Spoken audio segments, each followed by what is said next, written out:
welcome to A Moment with Melissa, professional development in 5 minutes or less.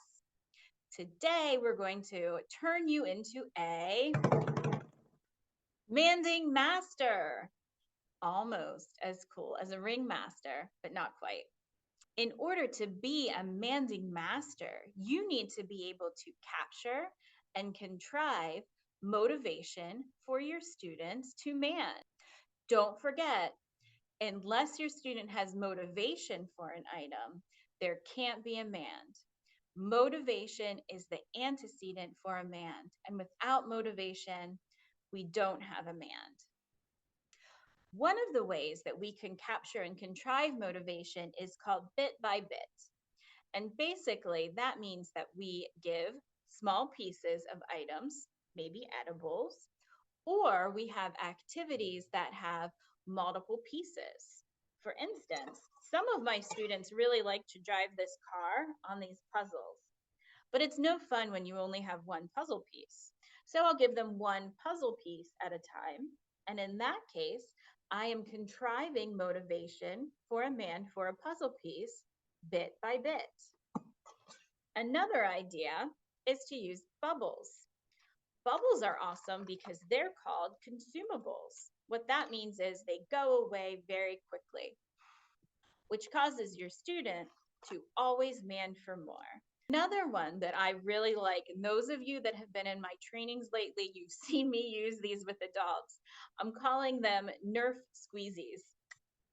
And what happens is it's just this little squeezy guy and it shoots Nerf darts. We always have more of them. So I have another one. I can put it right back on and more fun can be had. They also come in unicorns and all different types of animals. And guess what? I have a whole bag. So our students can keep manding for balls to play with, bit by bit. Another idea is what I'm calling the expectant pause. This is an important way to contrive motivation when you're using actions as mands. The expectant pause can be used when you're swinging a child in the swing. What you're going to do is swing for a little bit and then catch them, and you're going to pause and wait and look at them expectantly to man for swing. You can also do this while you're bouncing them on your lap, giving tickles or spider fingers, when you're doing head squeezes. Some of our students also like soft items like pom-poms to feel that over their face. And in that, you can tickle them with it and then engage in an expectant pause for them to ask for more. Another way that you can have tons of fun in manding is to get creative. And really, your imagination is the only limit for manding with your students. If you have puppets, puppets can deliver items like this is a puppet delivering a bus.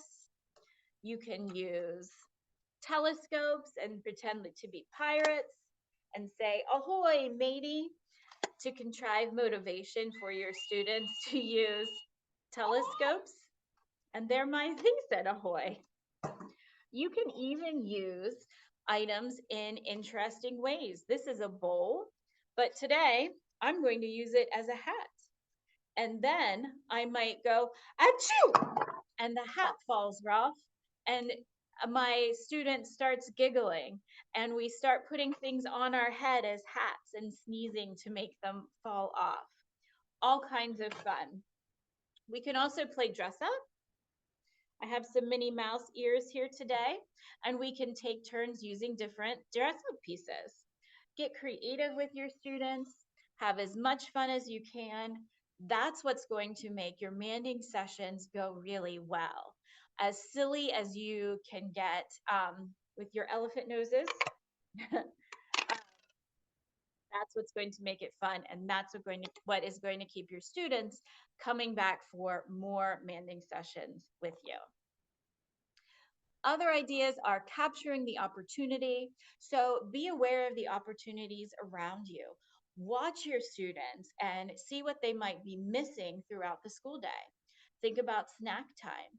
Maybe you give them a bowl of applesauce, but you aren't giving them the spoon. So they need the spoon in order to eat their applesauce. Maybe they're washing their hands and you're holding on to the soap container and they're manding for soap. So watch yourself and your students as you go through your typical daily routines and just try to capture natural opportunities in the natural environment as you go throughout the day.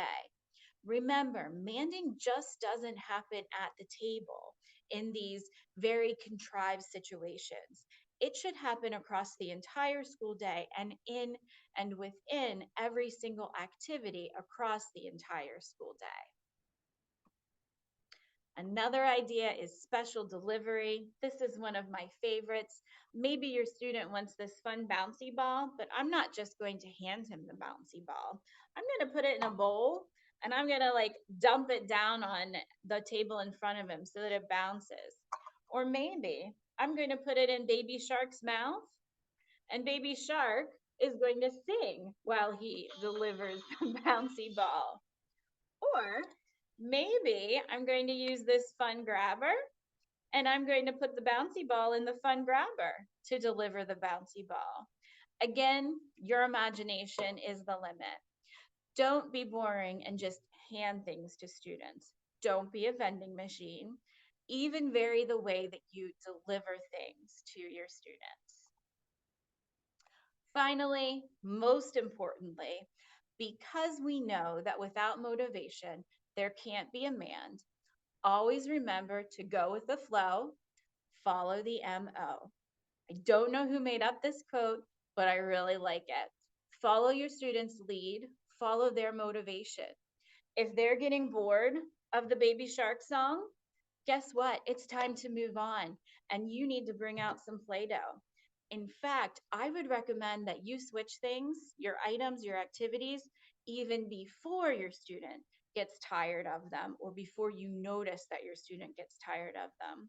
You want to make sure that anytime you're manding and playing and interacting with your student, that you have a plethora of fun items, activities, and movement things for your student to engage in so that you are never without something to do. Again, follow the MO. Creativity is your only limit. And that, my friends, is what will make you a Manding master. Until next time, I'll see you soon.